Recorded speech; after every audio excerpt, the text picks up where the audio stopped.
del Instituto Pedagógico de Caracas y profesor investigador de la Universidad Metropolitana de Caracas.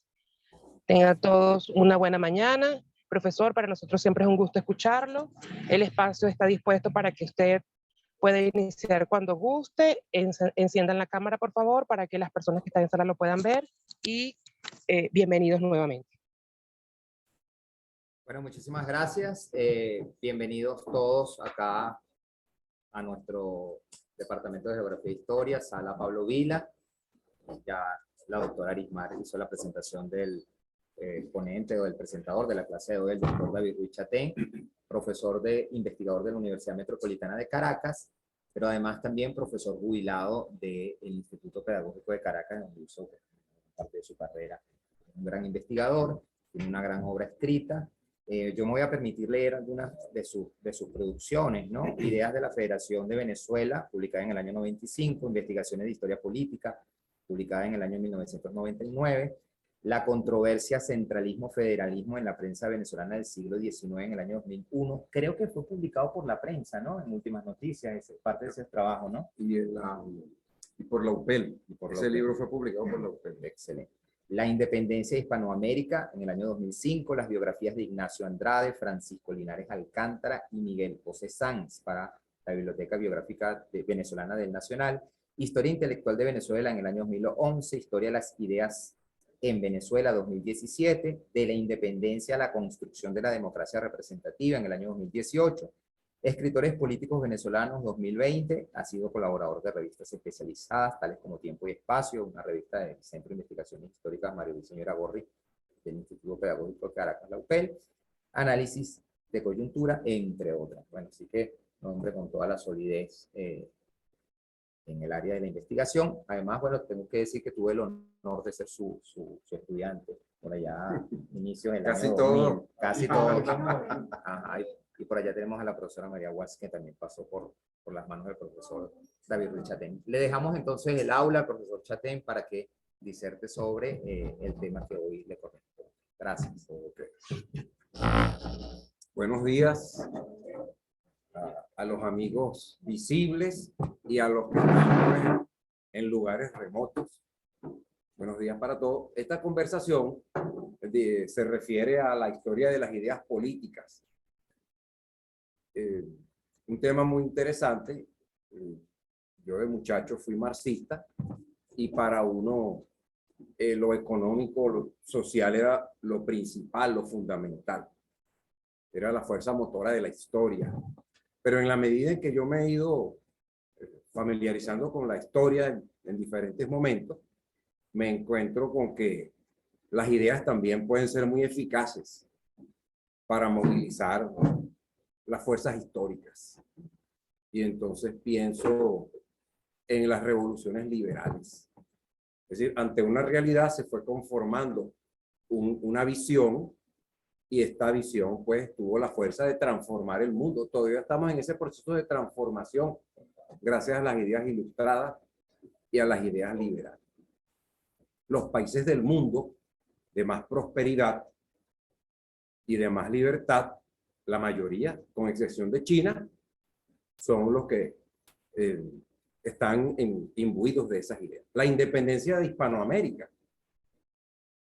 Una minoría de hijos de los terratenientes, hijos de los esclavistas, viajan a Europa y se llenan de las ideas, de estas ideas revolucionarias europeas, y vienen aquí pues y con una capacidad de liderazgo extraordinario. En 20 años convierten en países independientes y tratan de convertir en repúblicas a espacios que eran de la monarquía absoluta. Es decir, una hazaña espiritual, una lucha de las conciencias. Entonces hoy día le doy en verdad mucho más peso. Bueno, la misma construcción de la democracia en Venezuela. Cuando uno ve la Venezuela de 1936, como dice Uslar, quizás uno de los países más atrasados del mundo. La Venezuela de los años 30, y después pudimos construir una democracia. Gracias al petróleo, ¿verdad? Hay que reconocer que fue gracias a que contamos con ese recurso extraordinario. Pero había un liderazgo qué economía había que construir, qué país había que construir, cómo lo construyo, qué organizo, cómo me organizo para construir lo que yo quiero construir. Entonces, las fuerzas de las ideas, pues, es determinante. Un proyecto de país que estaba en el papel en 1830, lo fuimos concretando.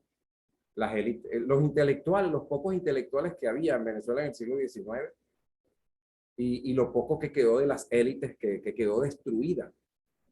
Por cierto, contradiciendo al marxismo, porque unas élites enarbolaron unos principios, unos valores que contradecían sus intereses. Así. En un país de una profunda desigualdad, las élites optaron por la igualdad. Y en un país donde ellos eran los aliados de la monarquía absoluta, ellos optaron por la república. O sea, algo que contradecía. Y ellos desaparecieron en esa guerra. Hubo como un holocausto de la clase dirigente criolla. Cuando uno ve la historia de la familia Bolívar, la familia Rivas, la familia Mariño, no había casi nadie de esos apellidos en 1830. Desaparecieron. Ya sea porque murieron defendiendo al rey, o porque murieron defendiendo la república, o se exiliaron y más nunca regresaron, o murieron huyendo de las tropas enemigas, como aquella famosa migración a Oriente. Fue una clase que desapareció. Entonces las ideas, en verdad, considero que tienen una cobertura mayor de la que le habíamos atribuido de muchachos. Yo he abandonado los determinismos económicos y sociales, y sin dejar de tomar en cuenta eso, también es importante lo económico-social. Es fundamental las ideas. He estado leyendo mucho de Emeterio Gómez, porque mi proyecto de investigación allá en la UNIMED versa sobre el liberalismo venezolano contemporáneo ante la democracia. Y este proyecto ha ido evolucionando hacia pensamiento empresarial en Venezuela. Pero entonces, leyendo a Emeterio pasó de marxista a liberal. Y dentro del liberalismo, su última etapa fue el peso de lo religioso y la ética en lo humano. Fundamental. No podemos construir un proyecto de sociedad sin una moralidad, sin una ética y sin un sentido religioso. Es decir, ideas. Entonces, todas las lecturas que he ido haciendo me confirman en ese peso que tienen las ideas. Estas ideas están circunscritas en un momento histórico. Son susceptibles, pues, de ser estudiadas. Las antiguas ideas políticas cometían el error de pensar que las ideas son universales y son abstractas. Entonces, no, cuando tú ves la idea de libertad en Platón, la libertad en Platón eran los que eran de la clase alta, la clase de los filósofos, los que podían disertar sobre cómo organizar el país y las leyes. Ellos emitían las leyes en base al tiempo que iban sucediendo las cosas. En la Edad Media, la libertad era la que compraban la burguesía que dirigía los burgos. Y la libertad para nosotros es completamente diferente que la de los griegos. La libertad para los griegos era sumergirse en la vida pública. En cambio, la libertad para nosotros es sumergirnos en nuestras vidas privadas.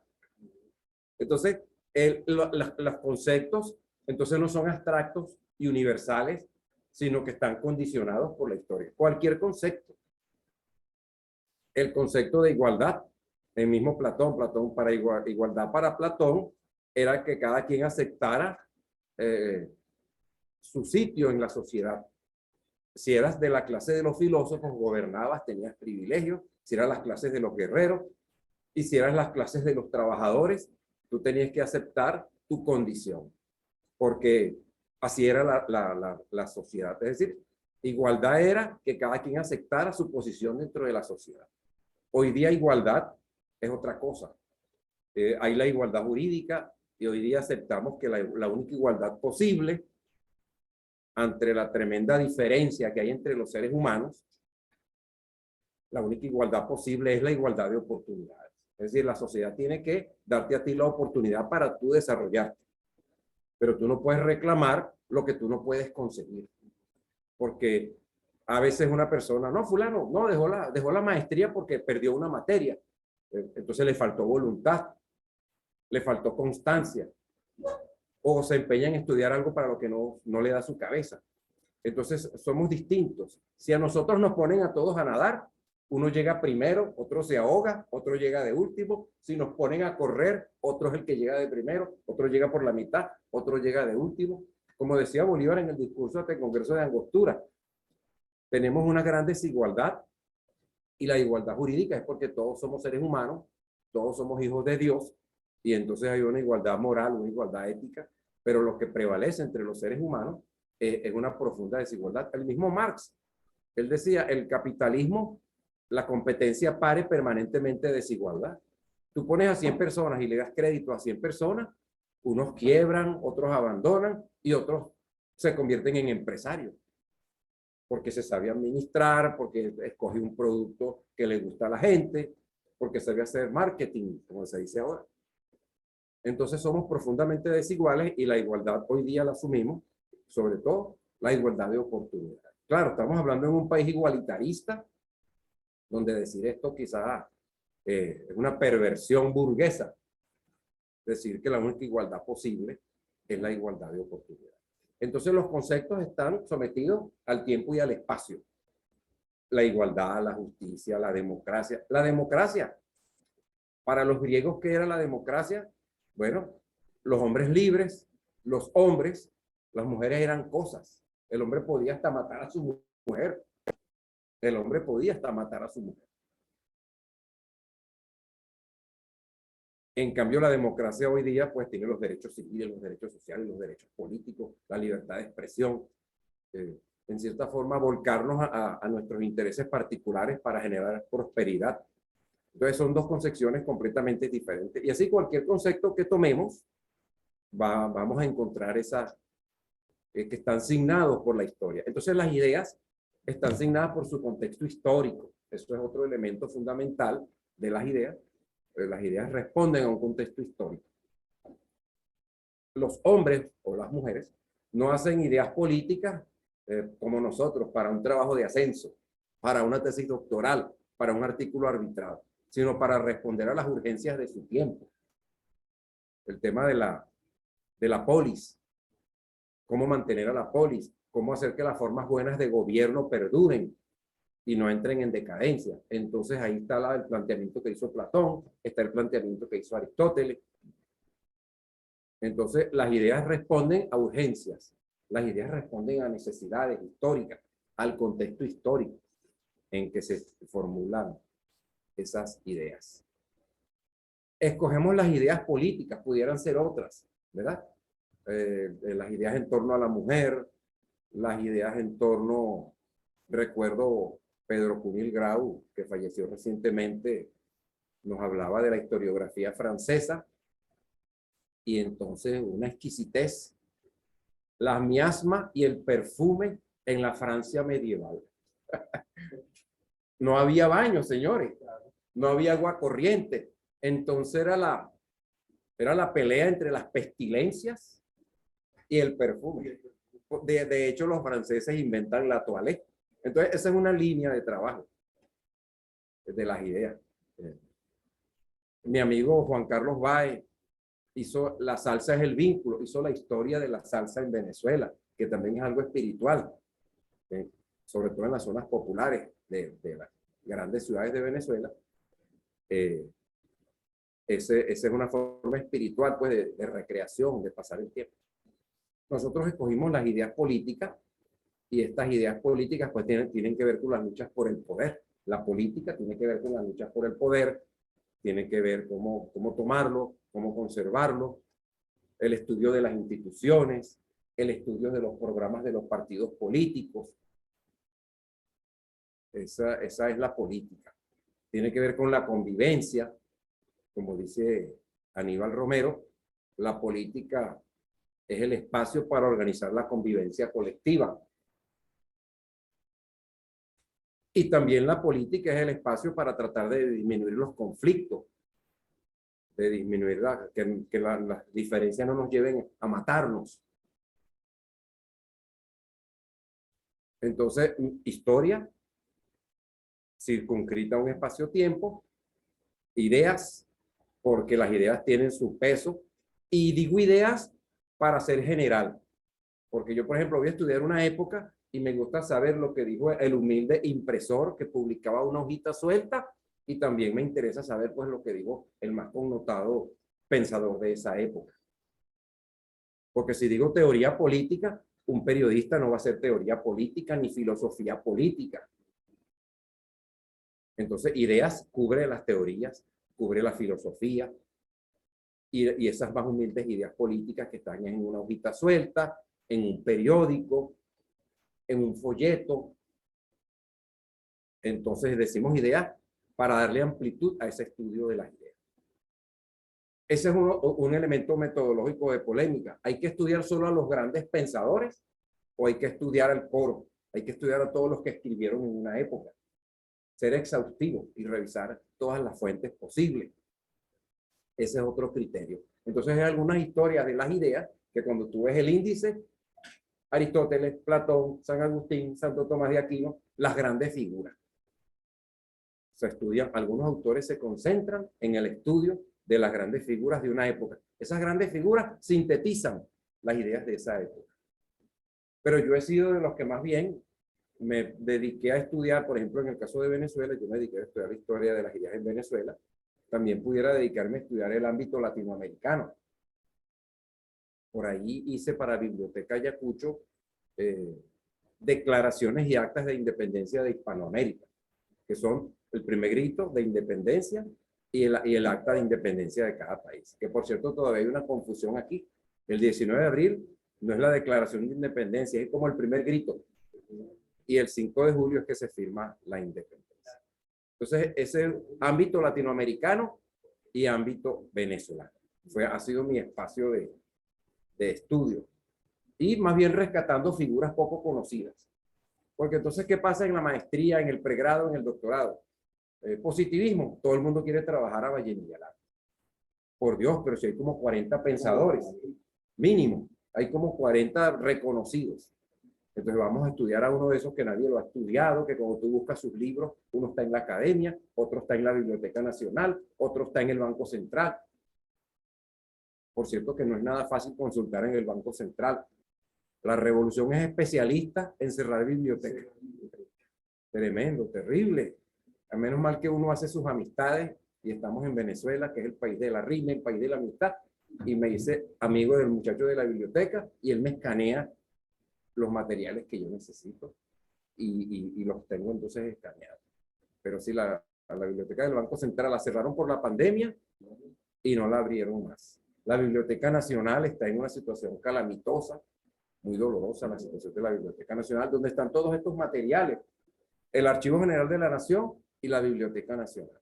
Está la hemeroteca, están los periódicos, que son muy importantes para estudiar las ideas. Porque los periódicos son dos cosas. Ahí están las ideas que tú las estudias, pero esos periódicos en su momento fueron una fuerza activa que generaba movilizaciones, que generaba debate. O sea, el periódico es una fuente, pero a la vez es un actor. Entonces a veces no hay agua, a veces no hay luz, a veces no hay quien atienda en la Biblioteca Nacional. Entonces yo me saco de mi bolsa de Mercal un paquetico de arroz, un paquete de harina y le llevo a los amigos de la Biblioteca Nacional. Mira, no tenemos bolígrafo, compro un paquete de bolígrafo. Así están las instituciones donde están los documentos. Se están destruyendo los documentos porque tienen que estar a una temperatura y a una humedad que no están a esa temperatura ni a esa humedad. Ahí están los clásicos de Miranda, los libros de Francisco de Miranda, con los que anduvo por todo el mundo. Se están cocinando en los depósitos de libros raros de la Biblioteca Nacional. Bueno. Entonces, bueno, esa es una polémica. ¿Estudio los grandes o estudio también el contexto de ideas que son el core?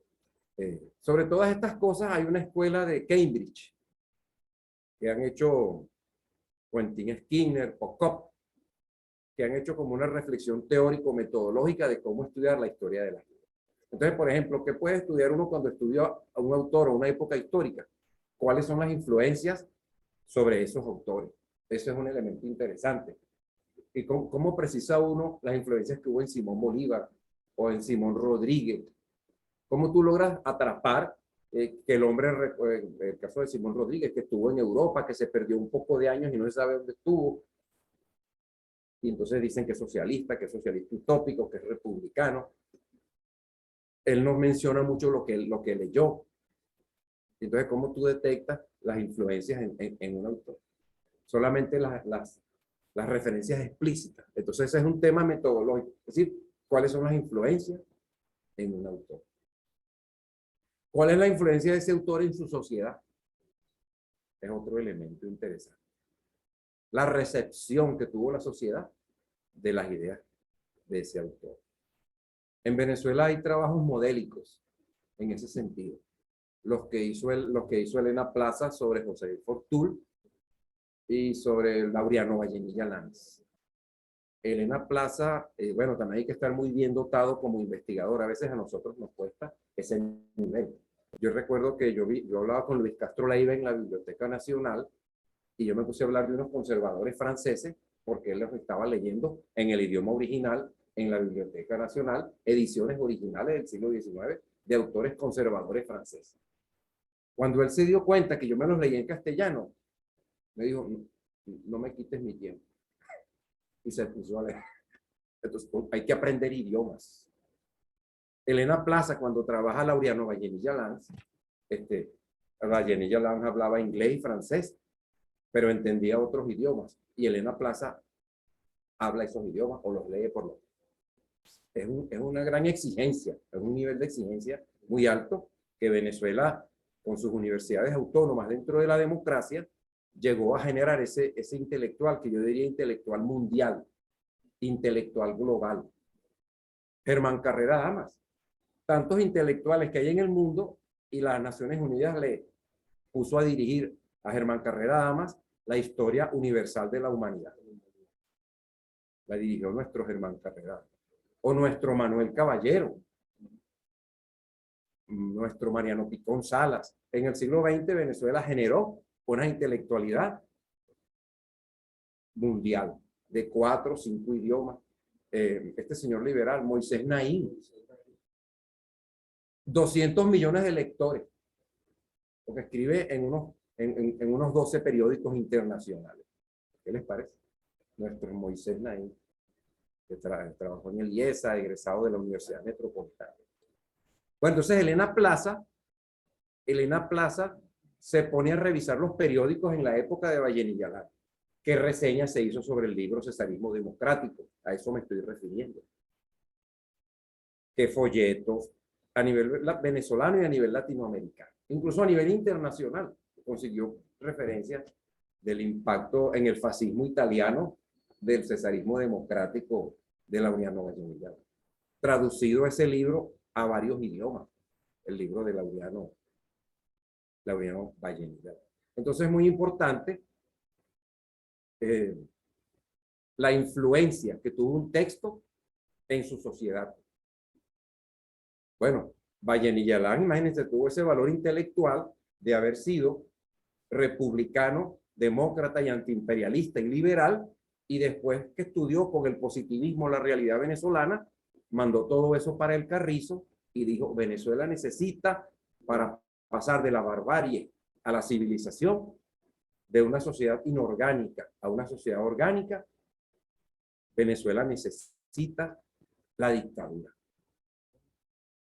Y esa es mi convicción, y así se lo digo a Pocaterra. ¿Tú crees que yo estaría metido en esta vaina si yo no creyera realmente que, científicamente, que esto es lo que nos hace falta? Yo creo profundamente que esto es lo que le hace falta a Venezuela.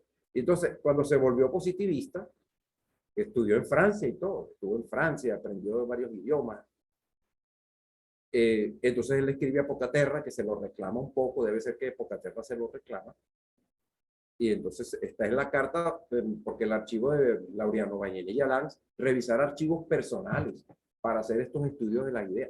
El archivo personal de Laureano Vallenilla Lanz lo tiene Nikita Harwich Vallenilla, que es nieto de Laureano Vallenilla Lanz. Y entonces están esos documentos, y creo que también está publicado, donde Vallenilla Lanz, pues un hombre liberal, terminó cesarista, y tuvo esa valentía cívica de decir una cosa que todo el mundo lo sabía, pero nadie lo quería decir, porque había una convicción, un imaginario republicano que nadie quería contradecir. Y entonces él dijo, por escrito, lo que nadie se atrevió. Entonces ese trabajo es muy importante de Elena Plaza, y vean el título: La tragedia de una amarga convicción. Las ideas económicas y políticas de Laureano Vallejo. Es decir, el hombre era liberal, se pone a estudiar el positivismo, se va a Europa y estudia a todos esos sociólogos franceses, sobre todo, y allá entonces asume la convicción de que el liberalismo lo que genera es anarquía en estos países. Las elecciones generan esa anarquía. El derecho de insurrección, que está en nuestras leyes, genera esa anarquía. Y hacía falta un dictador. Que en estos países los gobernantes no se eligen, sino que se imponen. Y entonces él va estudiando con los archivos. Imagínense, Samuro cuidando carne, lo nombraron director del Archivo General de la Nación. Y entonces él se puso a revisar toda esa documentación que nadie había revisado. Y dijo algo que nadie quiso decir. La guerra de independencia fue una guerra civil. Fue una guerra entre venezolanos. Aquí vino un solo grupito, un pequeño ejército español. Aquí se mataron por el rey y se mataron por la república entre venezolanos. Entonces, ¿y cómo logra él eso? Con una investigación directa. Y la investigación directa lo lleva a que todos los documentos les decían: aquí se mataron entre venezolanos.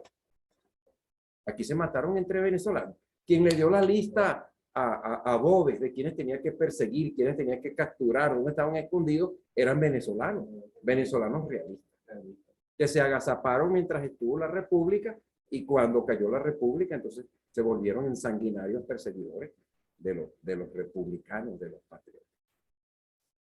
Entonces, el otro caso es el de Hilford Tull. Elena Plaza aplica esa misma metodología de la escuela de Cambridge, que aquí en Venezuela también la aplicó. La trajo a Venezuela Diego Bautista Urbaneja. Él tiene un trabajo publicado en la revista Politeia número 6, que se llama algo así como Metodología de las Ideas Políticas. Y uno que yo le mandé anoche al profesor, que no lo conseguía, de Fernando Valespín. Fernando Valespín es un español que tiene publicado una historia de la teoría política, lo llama él, pero cuando tú lo lees es más amplio, porque lee a los grandes filósofos. Él habla de los grandes filósofos, pero habla también de otros autores menos conocidos. Son como 11 volúmenes, esa historia de las ideas políticas. Elena Plaza entonces estudia dónde estudió Hilford Tull, los idiomas que aprendió. Ella leyó lo que leyó Hilford Tull. Imagínense lo exigente de esa metodología.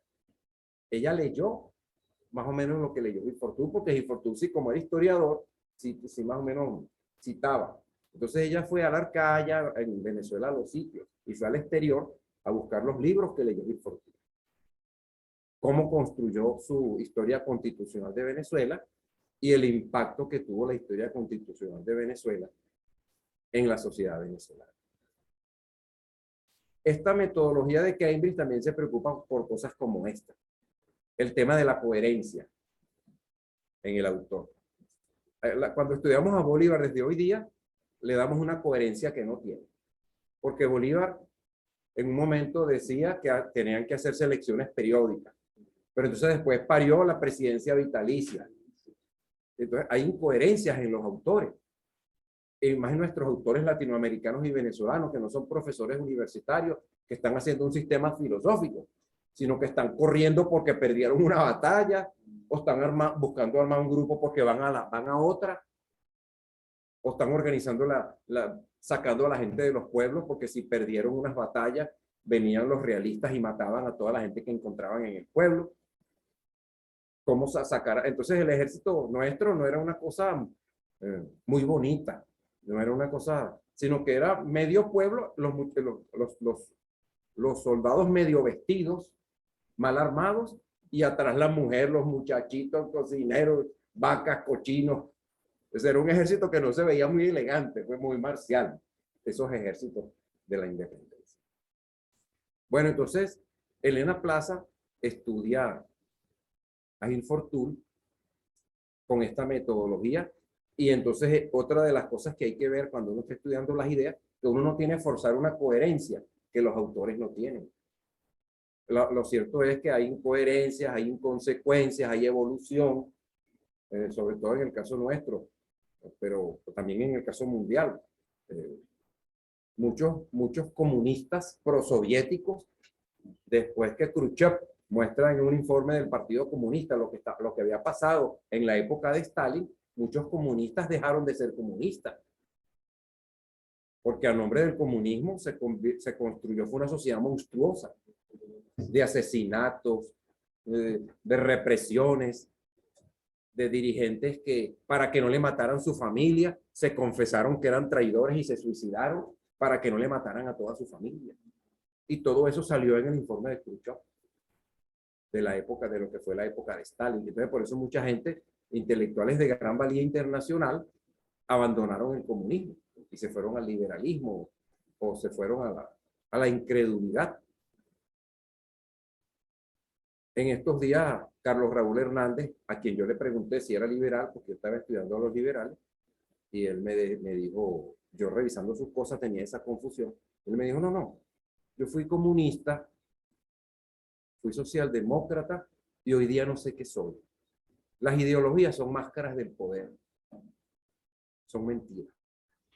Terrible, un hombre que se ha dedicado toda su vida a la lucha política y termina en esa convicción, esa amarga convicción de que las doctrinas no sirven para nada, son máscaras para encubrir nuestras ambiciones. Bueno, entonces el mito de la coherencia también es otra de las cosas que preocupa a todos estos metodólogos, de la escuela de Cambridge. Hay muchas cosas. Tú estudias un tema, pero va evolucionando la forma de estudiar el tema. Por ejemplo, hoy día existe el análisis del discurso, que nos complica la vida, porque entonces hay que ponerse a estudiar lingüística. Y hay que ponerse a estudiar computación, porque hay un programa que te ayuda a estudiar. Por ejemplo, si tú le metes el discurso ante el Congreso de Angostura, ¿cuáles son los adjetivos que están detrás de la palabra pueblo cada vez que Bolívar dice pueblo? Entonces la computadora te dice estúpido, ignorante, fanático. Entonces, ¿cuál es el concepto de pueblo de Bolívar? Bolívar no es entonces ningún revolucionario, es un hombre más bien conservador. Entonces, cuando tú estudias el Congreso de la Convención de Ocaña, Bolívar dice, esto ha fracasado porque cualquiera puede ser diputado. Hay que exigir más propiedad y más bienes y más ilustración a los que van a ser senadores y a los que van a ser diputados y a los que van a ser votantes. Entonces, a mí no me pueden hacerme que yo me trague esa manguera, esa gruesa manguera de que Bolívar era demócrata o de que Bolívar era revolucionario. Ahí están los papeles. Tenemos que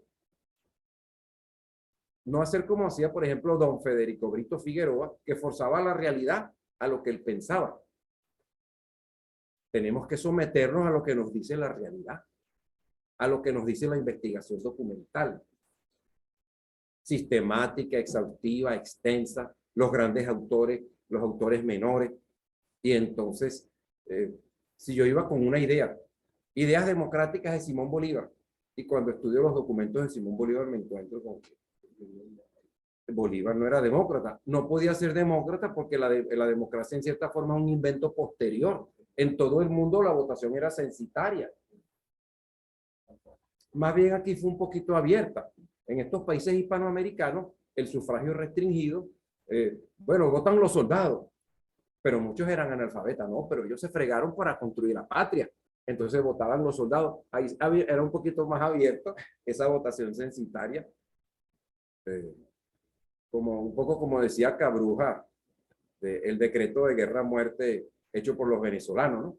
Porque entonces se supone que hay unas personas que van a ser sometidas a muerte, pero después viene una lista de excepciones que casi nadie es fusilado. El decreto de guerra-muerte al estilo venezolano. Bueno, entonces son muchos aspectos, ¿verdad? Son muchos tópicos. El origen de tus ideas, las influencias en un autor, la recepción que tuvo la sociedad sobre esas ideas, el contexto en el que se construyeron esas ideas, el triunfo o el fracaso de esas ideas, si esas ideas prosperaron, si esas ideas no prosperaron. Cuando uno ve, por ejemplo, las ideas republicanas en Hispanoamérica, fueron de menos a más. Y ver, por ejemplo, países como nosotros construimos nuestra república y nuestra república democrática. Y que fue un orgullo para América Latina, ese país, pues, que por primera vez en su historia hubo unos 40 años de sucesión presidencial sin guerras civiles, sin asesinatos, sin golpe de Estado. Eso fue una hazaña que construimos los venezolanos.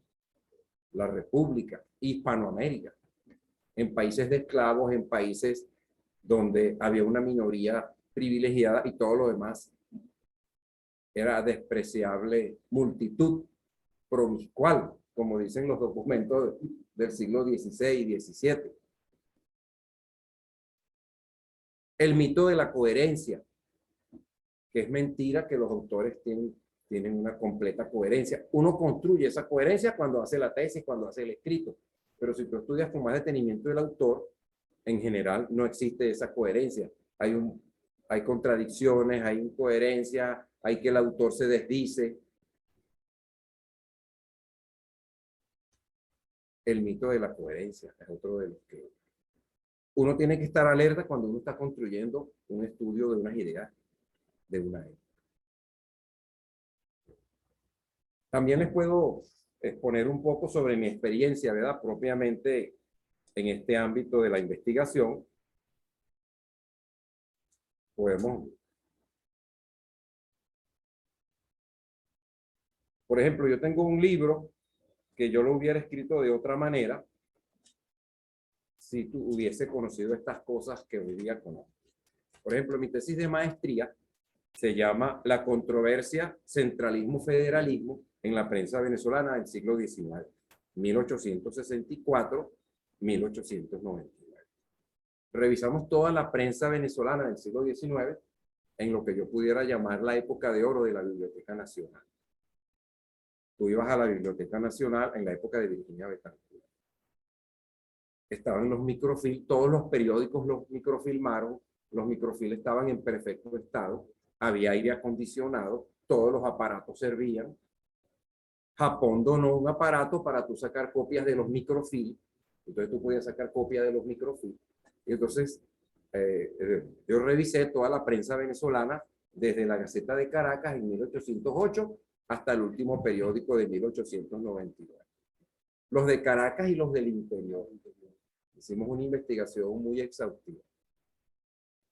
Pero ¿qué falla tiene esa investigación?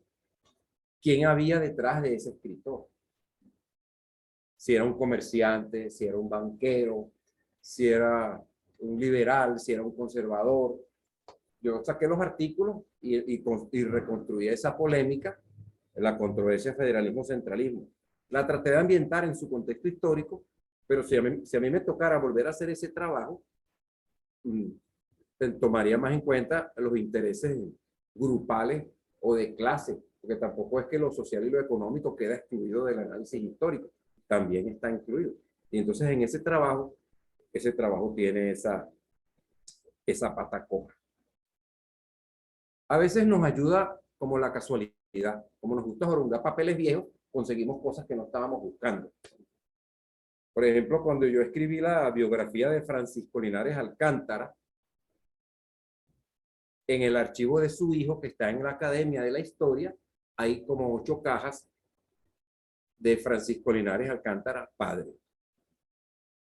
Bueno, ¿a quién se les parece este personaje? Una condesa europea vino a Venezuela y describió al presidente Francisco Linares Alcántara.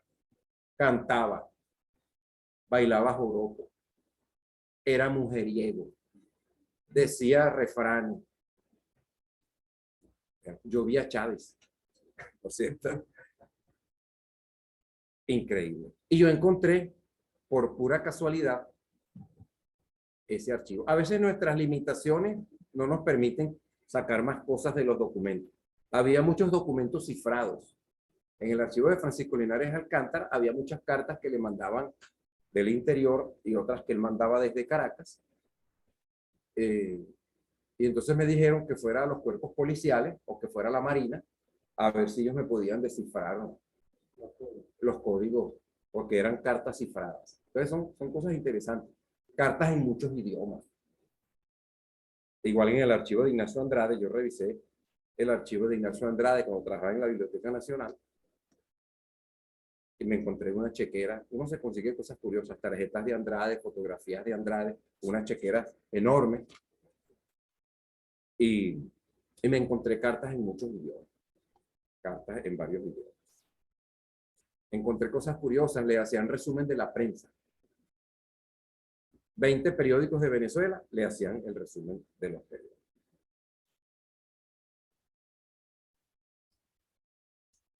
Yo me aboqué a rescatar figuras poco conocidas.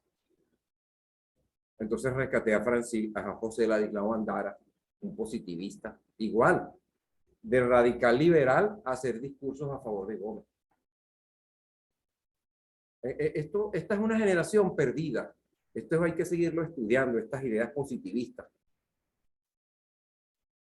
César Sumeta, de quien dijeron que era la pluma sucesora de José Martí. Uslar Pietri se convierte en secretario de César Sumeta.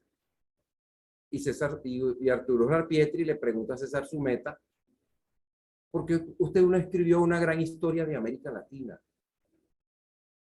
Y entonces ese César Sumeta, que fue un gran liberal, y en los años 20 era embajador de Gómez en Francia, le responde a Uslar Pietri, es que lo que yo quisiera escribir no puede aparecer en la Gaceta Oficial. Es decir, él mantiene sus convicciones progresistas, pero esto es lo que hay. Este señor acabó con los dictados, con los caudillos. Este señor construyó un ejército. Este señor está construyendo carreteras. Como por una casualidad vinieron las inversiones extranjeras y se encontraron con un país más organizado, más pacificado. Y entonces el país se está transformando. Esto no es lo que yo quería, pero esto es lo que hay. Lo que yo quisiera escribir no puede aparecer en la Gaceta Oficial. Eso le dijo César Sumeta a Arturo Uslar Pietri. Bueno, trabajé con Cristóbal Benítez. Por supuesto, no está exento de oportunista. Algunas de estas figuras fue gomecista, fue castrista, fue gomecista, fue lopecista y fue medinista. Y yo creo que no fue otra cosa porque se murió. Después del 18 de octubre del 45, él se murió, Cristóbal Benítez. Pero él decía que cada época tenía sus ideas y cada época. Entonces él decía, la época de Gómez, dictatorial, inmigración, acaba con los caudillos. López, orden y progreso, construcción de escuelas, luchar contra las enfermedades. Y él se fue como adaptando. Él fue un funcionario del Estado. Pero digamos, pudiéramos decir que no está exento de oportunismo. Bueno, si fue oportunista Hegel, si fue oportunista Rousseau, cuando uno lee sus ideas, cuando uno lee su biografía intelectual, se encuentra con que hubo oportunismo en esos grandes, en un Voltaire.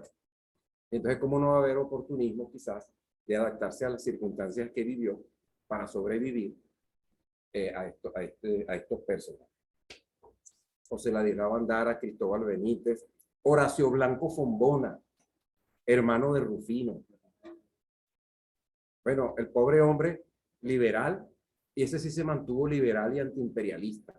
Bueno, y los comunistas en México lo nombraron presidente del partido del PRB, Partido Revolucionario. Usted me avisa cuando se me acabe el tiempo. ¿Cuánto me queda? ¿Le queda el tiempo que usted dijo? No, usted me dijo 45 minutos. Bueno, le quedan, bueno, tiene 5 minutos de más de disertación. Bueno. Pero era porque quería, Sí, pasé preguntas. Déjeme ver aquí otra cosita rapidito. Y aquí también tenemos una intervención de profesor por parte. Bueno, vamos a... Lo cierto es que es complicado esto. Hay que tener una gran formación para ser historiador de las ideas. Hay que tener amplitud. Hay que ser no dogmático. Hay que... Lo que te diga la documentación, lo que te diga la realidad, lo que te diga tu sentido crítico, que tú también tienes que tener un sentido crítico. Por supuesto, no hay que creer acríticamente en lo que dice el documento. Hay que ejercer la crítica externa y la crítica interna. La persona puede estar diciendo mentira y yo tengo que descifrar que él está diciendo mentira. Entonces, es un área muy compleja, muy interesante, sobre lo cual, pues, hay todo un planteamiento teórico-metodológico de Fernando Valespín, de Diego Bautista Urbaneja, en un libro que se llama algo del oficio, un libraco enorme que publicó la Universidad Central de Venezuela. El escrito de Elena Plaza sobre lo que es la metodología de las ideas políticas también es importante. El escrito de Graciela Soriano, de García Pelayo. Nosotros tenemos en verdad científicos sociales de muy altísimo nivel. Bueno, con esto yo creo que redondeo un poco el tema y vamos a escuchar las preguntas, ¿verdad? Profe, Y muchas gracias por tener paciencia.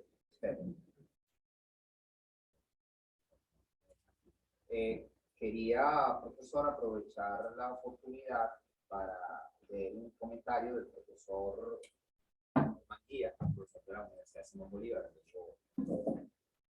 común. Él hace este comentario correspondencia a lo que usted hablaba del voto, ¿no? El profesor Manguía señala que el voto censitario como para el siglo XIX. Sí. El voto militar se aplica en el contexto de la guerra de independencia, dice exactamente, pero selectivo, no para todos los efectivos del ejército, ¿no? Bueno, o sea, el comentario. Repito, vamos a repetir que tenemos aquí una intervención del profesor Germán Guía, profesor de la Universidad Simón Bolívar, que en correspondencia a los comentarios del profesor Chatén sobre el tema del voto, señala lo siguiente: el voto censitario fue muy común para el siglo XIX, el voto militar se aplica en el contexto de la guerra de independencia, pero sí es selectivo, o sea, no es para todo el componente militar, ¿no? En este caso. Bueno, vamos a darle la palabra a los estudiantes que son los que aquí deben seguramente tener muchos deseos de intervenir, de preguntar, no sé si de debatir. También. Miren, estas cosas uno tiene que ser muy humilde. El especialista en lo militar y en algunos de estos temas es el profesor Guía. Es correcto. ¿Qué pasa? Tú escribes, ese libro se somete a lo público, a la discusión, y algunas cosas de las que tú dices perduran, otras no perduran. ¿Cuánta gente no ha escrito y de la cual no nos queda ya ni el nombre? Uno va a la Biblioteca Nacional y hay miles de libros, y muchas de esas personas ni se mencionan. Entonces, por eso decía el profesor, un profesor de la Central en un libro sobre Hegel, que por la gloria del esfuerzo inútil.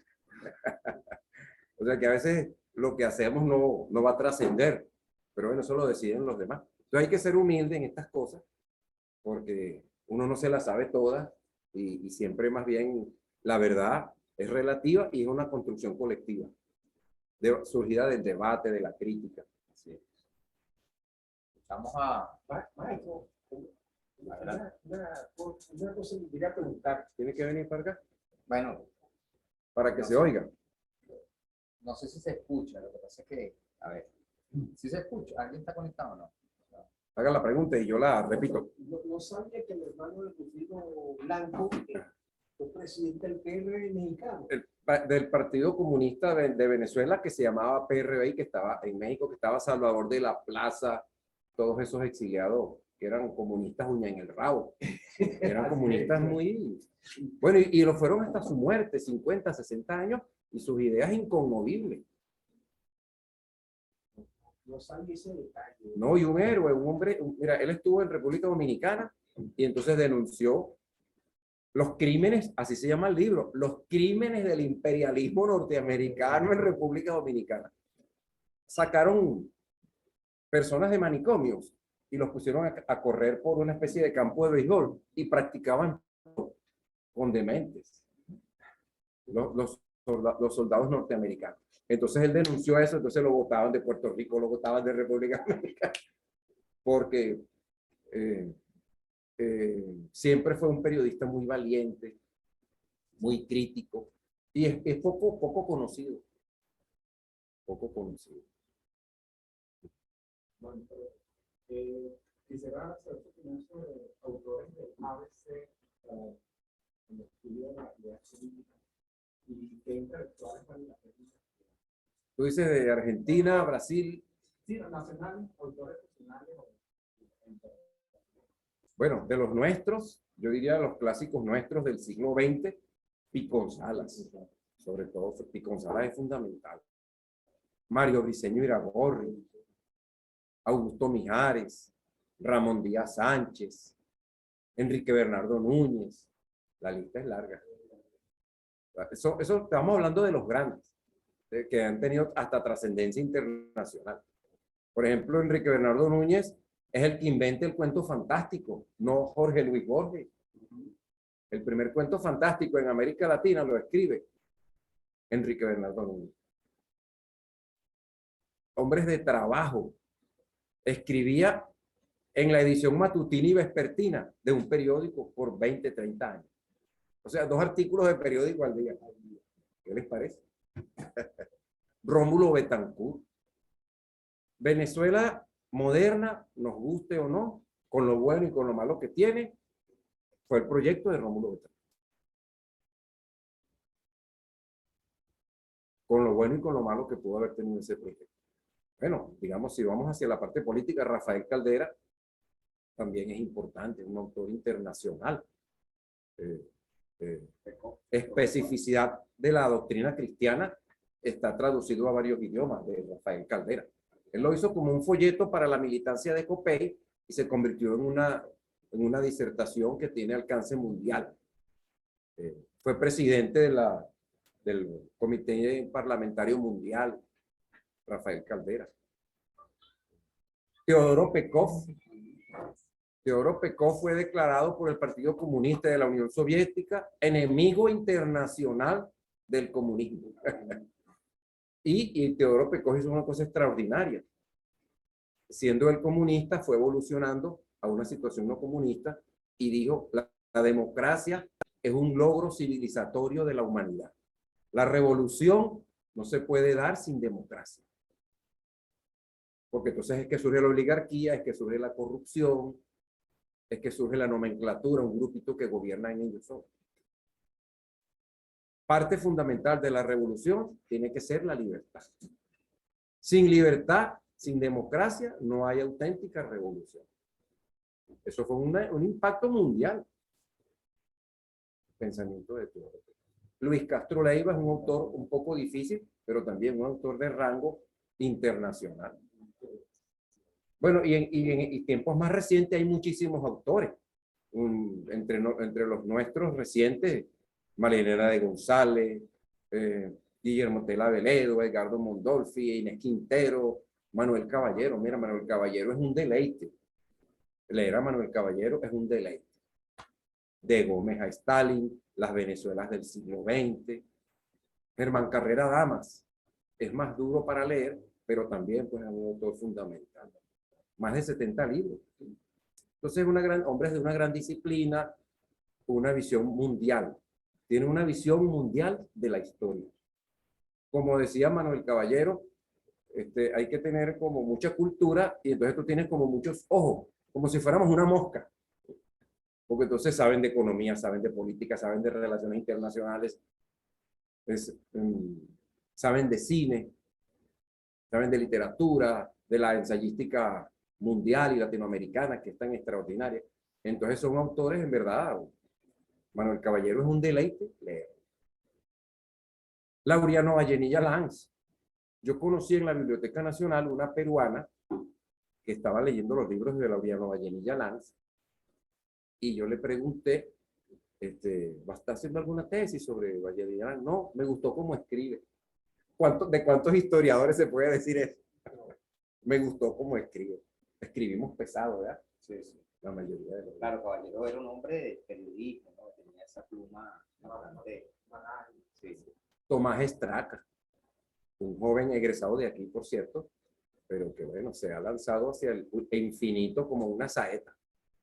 Los libros de Elías Pino y Turrieta. Tenemos varios autores, en verdad. Tenemos mucho por leer. Tenemos que tener esa... Yo, por ejemplo, con este tema de las ideas políticas, yo me puse una lista de autores desde la antigüedad hasta nuestros días y llegué como hasta mediados del siglo XX, leyéndome esos autores que uno se los tiene que haber leído si le gustan las ideas políticas o si se va a dedicar a eso. Platón, Aristóteles, San Agustín, Santo Tomás de Aquino, Maquiavelo. Uno se hace su lista del tema que uno trabaje. Por ejemplo, si uno trabaja economía, John Lynch, un autor. Todos esos autores, Montesquieu. Y bueno, y hay que tratar de aprender idiomas, computación y idiomas. Pues a mí me dieron en estos días una charla en la UNIMED sobre inteligencia artificial y su impacto en la docencia. Entonces es una cosa que ya está aquí, ya está. Así es, la inteligencia artificial. Entonces, esos, bueno, son algunos de los que hay que leer. A mí me gustó mucho, por ejemplo, Picón Salas. Hay es el uso de la metáfora. Picón Salas está explicando pues que están destruyendo a la Caracas vieja porque hay una idea de construir una modernidad como forzadamente, y entonces son los años del bulldozer, como dice Karina Castillo, y entonces Picón Salas dice, vivimos condecorados por el polvo de las demoliciones. El polvo que te cae en el traje, como una condecoración. Es una figura maravillosa, extraordinaria. Entonces, eso, pues, un intelectual que tiene una formación literaria profunda, densa, digerida, madurada, y entonces para explicar esa fiebre de construcción en la época de Pérez Jiménez, él lo dice así. El símbolo de esta época es el bulldozer, vivimos condecorados por el polvo de las demoliciones. Entonces, eso es una cosa hermosa, pues, escribir de esa manera.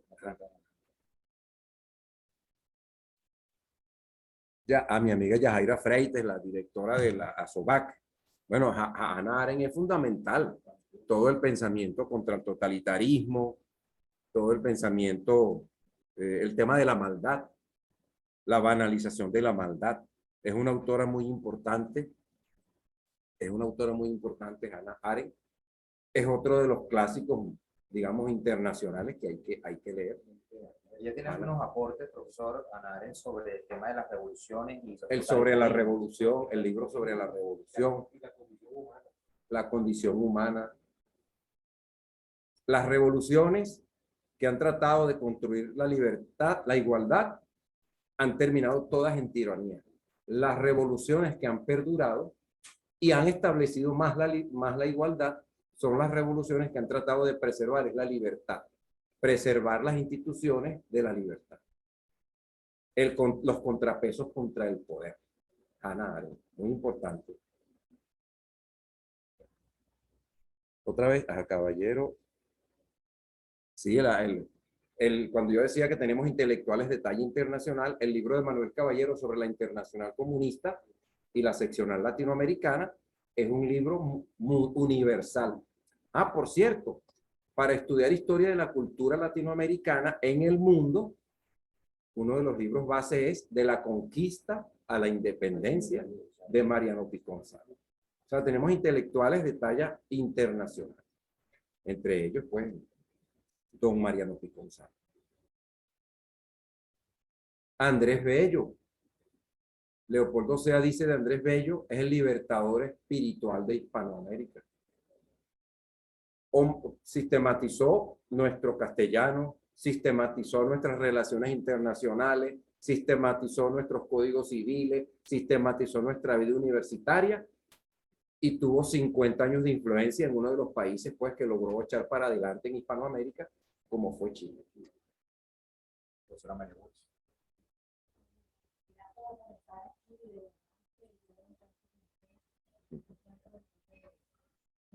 Selectivo, Estado modelo mexicano. Como que aprendí también que parte de lo que es la investigación, ¿no? Porque yo recuerdo que cuando se nos mandaba las tareas de investigación, pues, para poder conocer lo que es la información o la organización del Estado en Venezuela, a Breve Sabía, que es un abogado constitucionalista.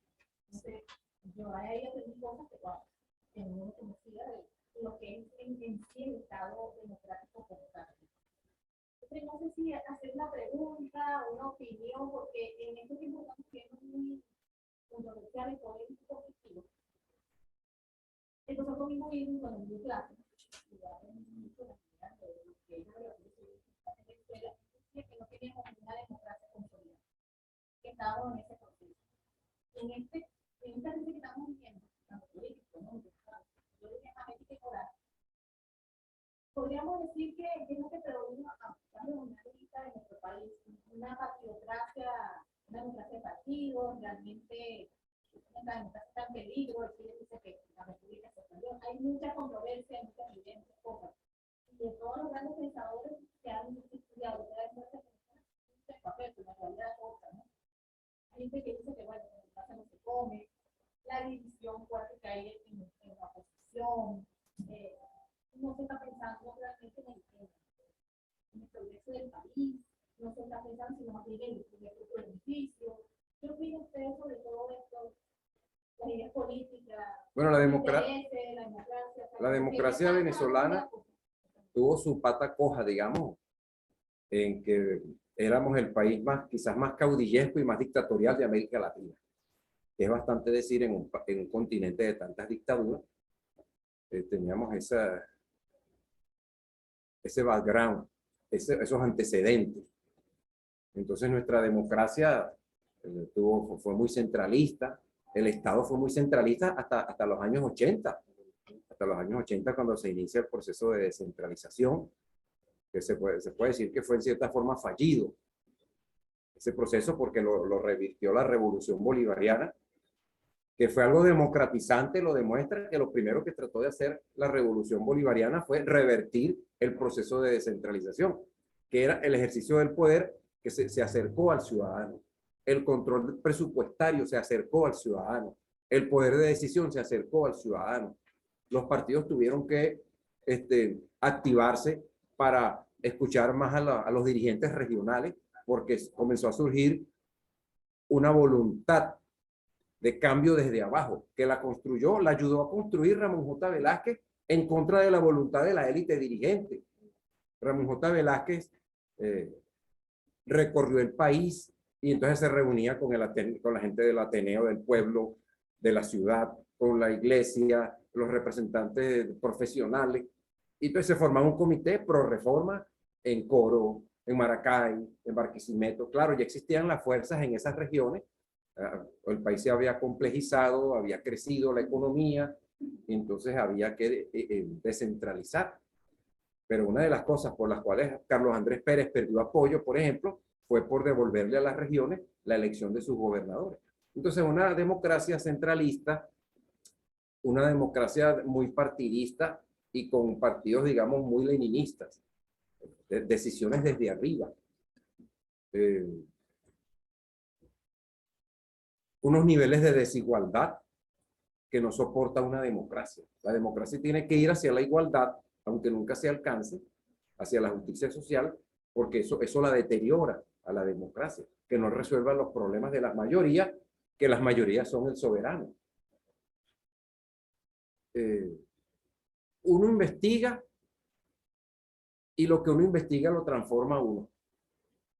A mí me sacó del comunismo revisar la prensa venezolana del siglo XIX y ver las virtudes de la democracia, de las elecciones que salían en los editoriales de esos periodos. Bueno, y más recientemente, tengo ya unos cuantos años estudiando a todos nuestros autores liberales y a los grandes clásicos internacionales del liberalismo, y he ido hacia el liberalismo sin ser fanático. A estas alturas no me avergüenzan mis incertidumbres. No me avergüenzan mis incertidumbres. En muchas cosas no sé qué decir. Pero no sé, la idea de construir una economía eficiente recorrió al mundo en los años 90. Inglaterra, que estaba burocratizada, con Margaret Thatcher, pues tomó decisiones valientes y volvió a una competitividad internacional. Inglaterra, Estados Unidos se recuperó como la principal economía capitalista del mundo por las reformas que inició Ronald Reagan. Para América Latina se diseñaron lo que se llamaron el Consenso de Washington, y toda América Latina se puso a hacer sus reformas. El único país que no las llevó adelante fue Venezuela.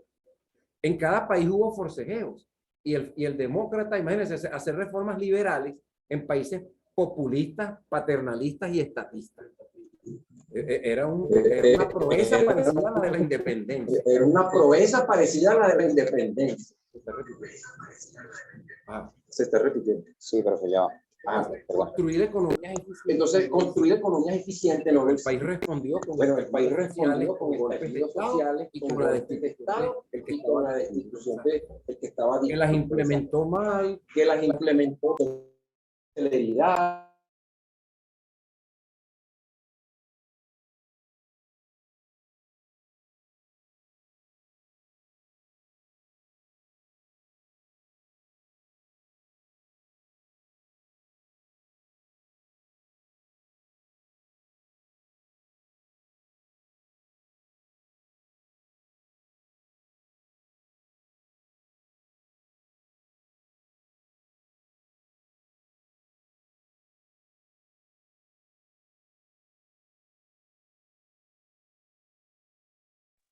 Profesor, se les apagó el micrófono en la sala. No los estamos escuchando. ¿cómo sería eso? Bueno, colapsó nuestro estatismo. La revolución fue más estatista y más populista que la democracia. Algo impensable, que no se podía ser más populista que los adecos y los copellanos. Y sí, la revolución ha sido más populista y más estatista y más personalista que lo que ha sido el régimen bolivariano. Impensable otro régimen más personalista que Chávez. Chávez era Dios y yo, o Bolívar y yo, o yo y Bolívar, el primero. Entonces, un sistema completamente personalista. Concentró todos los recursos y concentró todas las decisiones en sus manos. Destruyó todos los contrapesos. Demolió la república. Hubo un proceso de demolición de la república. Miren, Bélgica Rodríguez hizo un estudio sobre los ateneos en Venezuela. Había 103 ateneos, que es una sociedad civil, en 1998. Quedan 3 ateneos. Es un proceso de destrucción de todo lo que no sea lo que yo controlo. Los partidos políticos destruidos. El sufragio está confiscado. Entonces, personalista, más personalista que el futuro es incierto. No sé, lo cierto es que Venezuela pues hasta asombra al mundo, un país con hierro, un país con petróleo, un país con el agua potable más pura del mundo. Unos estudios que hicieron unos rusos. El agua potable en nuestra selva más pura del mundo. Y en Yaracuy, uno de los aires con más oxígeno en el mundo. No sé por qué razón, no sé si será por la selva, por la brisa. Un país que pudiera ser turístico por su diversidad geográfica, hierro, oro, minerales estratégicos. Y entonces un país donde tienen que huir 7 millones de personas porque el país se acabó, el país se volvió inviable para tener casa, para tener vivienda, para vivir una vida decorosa, una vida medianamente decente. Hasta la gente más preparada del país está sumergida en la miseria. Esto es un holocausto contra el profesorado universitario. Se ha realizado un holocausto en Venezuela. Una deliberada destrucción de un grupo intelectual. El futuro es incierto. No sabemos qué pueda. Yo no sé para dónde va esto. Samuel, ¿alguna pregunta por allí que tenga usted? Quisiera preguntar, ¿toda historia es historia de una política? Toda historia es historia de la idea política. Bueno, pudiéramos decir que yo, por ejemplo, le escuché decir a Emeterio Gómez que un buen economista tiene que tener una buena formación cultural y una buena formación histórica. Entonces, la formación histórica es fundamental prácticamente para cualquier análisis de la realidad. Y más hoy día que prevalecen los equipos interdisciplinarios y multidisciplinarios. O sea, la dimensión tiempo y espacio para estudiar los fenómenos, tú no la puedes descartar. La revisión historiográfica sobre un tema que tú vas a abordar tampoco la puedes descartar. Entonces, para un análisis de cualquier fenómeno, la dimensión histórica es fundamental.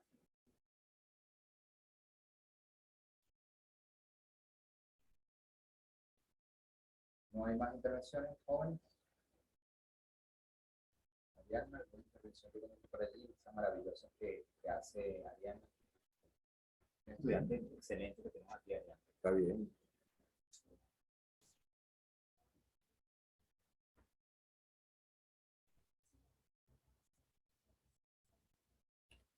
Uh-huh.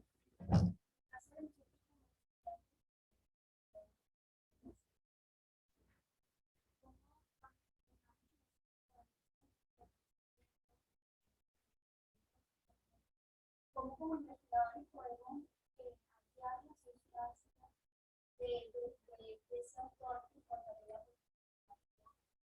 o ese sentido social? No, tú preguntas que si yo me consigo incoherencias en un autor, ¿qué haces? ¿Qué hacemos? Si le das coherencia que no tiene, ¿no? Hay que plasmar la incoherencia. Hay que plasmar que... No, porque digamos, si un autor fue, por ejemplo, lo he nombrado varias veces, Dios lo guarde en su gloria, si Emeterio Gómez fue marxista y después pasa a ser liberal y después cuestiona al liberalismo, tú tienes que decir eso. Tú no vas a decir que él no dejó de ser marxista, dejó de ser marxista, publicó varios libros muy importantes como marxista, pero, otra cosa muy importante, el viaje. La formación en el exterior de los intelectuales, muchos intelectuales nuestros, después que regresan de los grandes centros internacionales de formación, llegaron con otra mentalidad, con otra visión. Lo digo, por ejemplo, por Manuel Caballero y lo digo por Emeterio Gómez. Claro, tú estás en las bibliotecas donde están todos los libros que aquí no tienes. Si vas a estudiar a un autor, está todo lo que él escribió y todo lo que se ha escrito sobre él. Y tus profesores son los mejores profesores de geografía, de economía, de filosofía, de lo que sea del mundo.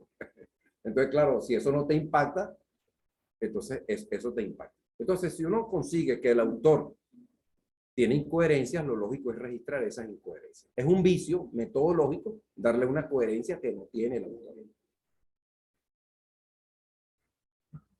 Yo agregaría que a nosotros nos gusta poner etiquetas intelectual, cuando resulta que, bueno, la idea de intelectual que se cuestiona. Así es. Es muy fácil poner una etiqueta, bueno, es positivista, y ya, y lo dejamos en esa cajita.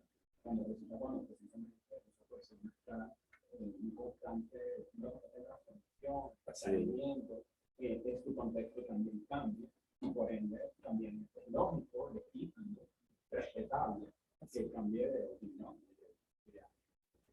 Bueno, Teodoro Pekov, que era muy duro, decía, solo un idiota no cambia de idea.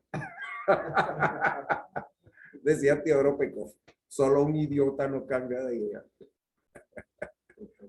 Lo lógico es Marx.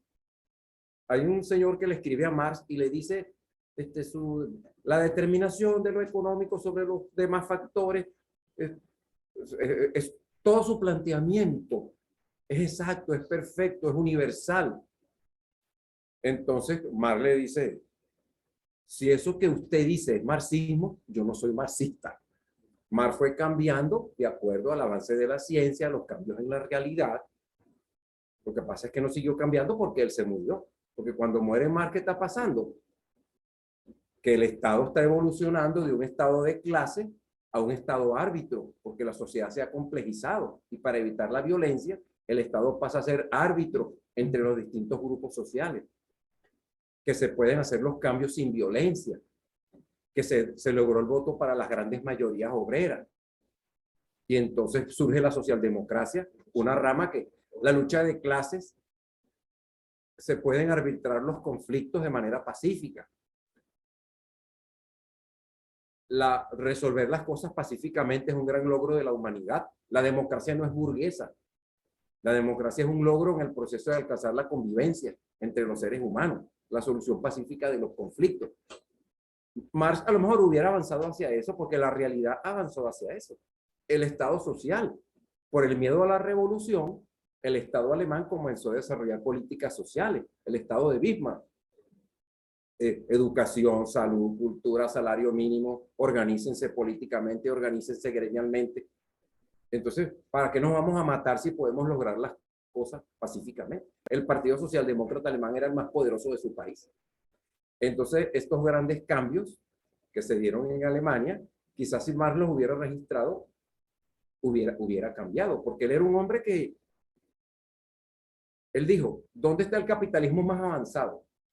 En Inglaterra. Se fue a vivir a Inglaterra para ver ese capitalismo más avanzado y duró 12 años leyendo a todos los autores ingleses para entender lo que era la economía inglesa, que era el capitalismo en su forma más avanzada. Pero el capitalismo siguió avanzando. Bueno, la gente de izquierda, los anarquistas, los comunistas, ¿no? El capitalismo está en crisis, el capitalismo va a desaparecer. Y no, el capitalismo fue cambiando. El capitalismo se fue adaptando. Hoy día, nos guste o no, el capitalismo es el sistema productivo que logró sacar a la humanidad de la necesidad y de la miseria. El socialismo se parece al feudalismo. O sea, el socialismo no logra producir los bienes y servicios que una sociedad de masa necesita en un sistema precario, económicamente y políticamente. Como comienza a surgir la disconformidad, termina siendo un sistema dictatorial. Esa es una amarga convicción de alguien que fue socialista. Yo fui socialista y yo llego a esa amarga convicción porque cae la Unión Soviética, porque fue un país inviable. Yo conocí a la esposa de Pompeyo Márquez, Socorro de Márquez. Y ella me contó que estando ya exiliados, estando con un dirigente del Partido Comunista Soviético, ellos no hicieron la cola que hacía todo el mundo. Y ellos fueron al principio y les dieron un pan, les dieron una harina. Cuando ella volteó, ella dice, yo nunca vi tanto miedo en alguien. Nunca me han visto con tanto miedo, porque no podían decir nada. Y nunca me han visto a mí con tanto odio, como me veían todas esas personas que estaban en la cola y un dirigente del Partido Comunista hizo que yo me collara y yo adquiriera mi ración por encima de todo. No podían protestar y entonces lo que hicieron fue verla con odio, pero con odio y con miedo. Entonces ese sistema no sirvió. Como decía mi maestro de Historia de las Ideas, Manuel Caballero, el camino del infierno está empedrado con buenas intenciones. Tú lees sobre socialismo y parece lo más bonito del mundo. Pero cuando eso se ha tratado de construir, es una sociedad monstruosa. Inés Quintero comentaba, le hacían una pregunta, ¿cuál es el más grande contraste que tú viste en el mundo, en tus viajes? Entonces ella dijo, Berlín Oriental y Berlín Occidental. En Berlín Oriental falla el internet, falla la luz, falla el agua, todo anticuado, todo se detuvo en los años 40. Todavía parte de la ciudad no está recuperada de los bombardeos. Y entonces tú ibas a Berlín Occidental, todo funciona perfecto. Capitalismo, federalismo y democracia. De este lado, comunismo y de estatismo en Berlín Oriental. Entonces, bueno, son demasiadas las evidencias que nos dicen que ese fue un sistema que fracasó. Bueno, profe, creo que el mayor fracaso del modelo es cuando en Berlín tienen que construir el muro, porque el muro ya es una prueba de que, primero para contener las migraciones masivas, ¿no? De un lado hacia el otro, y esas migraciones no iban del occidente al oriente, iban del Berlín Oriental al Berlín Occidental. Ahí ya está el fracaso, no cuando cae el muro. No, el muro, bueno, es la implosión del sistema. Ese es el fracaso de un modelo que la gente no podía resistir, ¿no? Tú no huyes del paraíso. Así es, así es. Bueno, queremos agradecer la presencia del profesor David Richatén acá con nosotros, su deferencia por compartir con nosotros esta clase magistral. Todo lo que el profesor habló, lo que hemos discutido en clase, lo que en clase conmigo, tiene mucha utilidad para... Profe Richard, se escucha muy débil. Se escucha muy débil, ok. Le daba el agradecimiento al profesor David Ruiz Chatén por su clase magistral el día de hoy, y les decía a los estudiantes que pues todo lo que el profesor acá conversó sobre sus investigaciones, sobre las recomendaciones para hacer historia, ya lo hemos trabajado, y que de una u otra manera esto sirve para nosotros poder tener mayores herramientas en ese ejercicio y el oficio de hacer historia, ¿no? Creo que eso es importante, y esa es la idea de estas clases magistrales.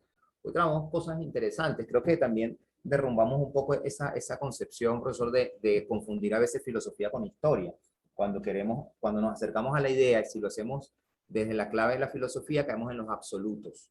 Y resulta que los absolutos está bien para las cuestiones, las disertaciones ontológicas en el campo de la filosofía, pero en la historia la cosa no es así. En la historia hay que trabajar con el contexto, hay que trabajar con el tiempo es finito, y eso explica por qué los personajes cambian. El profesor mencionaba algunos personajes, el caso de Pekov. Yo quería mencionar dos personajes que vienen del mundo de la literatura y de la política. Uno es Arthur Koestler, que es muy famoso por un libro llamado El Cero y el Infinito, que es una crítica al modelo de la Unión Soviética estalinista, ¿sí? Y era un hombre que era funcionario del gobierno estalinista y termina siendo un crítico acérrimo del modelo. Y el otro es un personaje muy conocido por dos obras, una es 1984 y la otra es Rebelión en la Granja. Eric Arthur Blair o George Orwell, que era su seudónimo.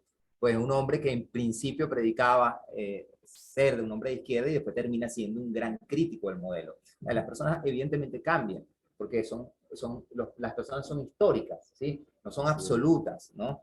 Y también las ideas. Nosotros a veces creemos que un personaje, abordamos un personaje y cuando lo contrastamos con lo que predica, a veces terminamos diciendo que no es así porque no es igual a lo que dice el libro, pero que resulta que el personaje es un personaje histórico, ¿sí? O sea, no pidas que sea como el libro, o sea, es otra cosa, ¿no? Bueno, pero eso son cosas que nosotros tenemos que saber, porque también a veces conseguimos autores que atacan o cuestionan el ejercicio del historiador, pero desde la clave de la antropología, desde la clave de la filosofía, pero resulta, o desde la clave de las ciencias políticas, pero son cosas distintas. Hacer historia es distinto a hacer ciencias políticas, hacer filosofía, hacer antropología, hacer economía, etcétera, etcétera. Agradecemos también la presencia de todos ustedes, de quienes están conectados desde el Zoom, a la Subdirección de Investigación y Posgrado por todo el apoyo, la difusión de este evento, y bueno, al profesor Chatén y a los profesores que están acompañándonos y los que están en el Zoom, los que están aquí presentes. Gracias a todos. Muchas gracias. Bueno,